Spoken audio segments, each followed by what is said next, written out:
സ്കൂളുകളിലെ Zumba dance പദ്ധതിയെ വിമർശിച്ച വിസ്ഡം ജനറൽ സെക്രട്ടറിയും അധ്യാപകനുമായ ടി.കെ. അഷ്റഫിനെതിരെ കർശന നടപടിക്ക് വിദ്യാഭ്യാസ വകുപ്പ്. അഷ്റഫിനെതിരെ 24 മണിക്കൂറിനകം നടപടി ആവശ്യപ്പെട്ട് സ്കൂൾ മാനേജർക്ക് കത്തയച്ചു. പാലക്കാട് എടത്തനാട്ടുകര PKM UPSലെ അധ്യാപകനാണ് അഷ്റഫ്. ടി.കെ. അഷ്റഫ് ജോലി ചെയ്യുന്ന Palakkad Edathanattukara PKM UP school മാനേജർക്കാണ് പാലക്കാട് വിദ്യാഭ്യാസ ഉപഡയറക്ടർ നടപടി ആവശ്യപ്പെട്ട് നോട്ടീസ് നൽകിയിരിക്കുന്നത്.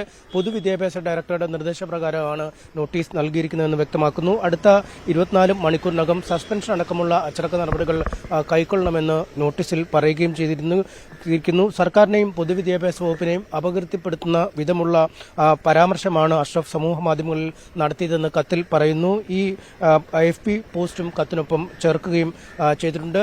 സർക്കാരിന്റെ ലഹരിവിരുദ്ധ ക്യാമ്പയിന്റെ ഭാഗമായി സ്കൂളുകളിൽ നടപ്പിലാക്കുന്ന സുംബ പദ്ധതിയെ എതിർത്തുകൊണ്ട് ആദ്യം രംഗത്തെത്തിയ ആളുകളിൽ ഒരാളായിരുന്നു ടി.കെ. അഷ്റഫ്. ഇതിനെ തുടർന്ന് വലിയ ചർച്ചകൾ സമൂഹത്തിൽ നടക്കുകയും ചെയ്തിരുന്നു. പൊതുവിദ്യാലയങ്ങളിലേക്ക് കുട്ടിയെ അയക്കുന്നത് ഗുണമേന്മയുള്ള വിദ്യാഭ്യാസം വെച്ചാണ്, മറിച്ച് ആൺപെൺ ഇടകലർന്ന് അല്പവസ്ത്രം ധരിച്ച് മ്യൂസിക്കിന്റെ താളത്തിൽ തുള്ളുന്ന സംസ്കാരം പഠിപ്പിക്കാൻ വേണ്ടി അല്ല എന്നും അഷ്റഫ് വ്യക്തമാക്കിയിരുന്നു. ഇത് പുരോഗമനമായി കാണുന്നവർ ഉണ്ടായേക്കാം, താൻ പക്ഷേ ഇത്തരത്തിലുള്ള ആളല്ല എന്നും അദ്ദേഹം പറയുന്നു. എന്തായാലും വലിയ ചർച്ചകളാണ് അഷ്റഫിന്റെ ഈ പരാമർശത്തെ തുടർന്ന് ഉണ്ടായത്.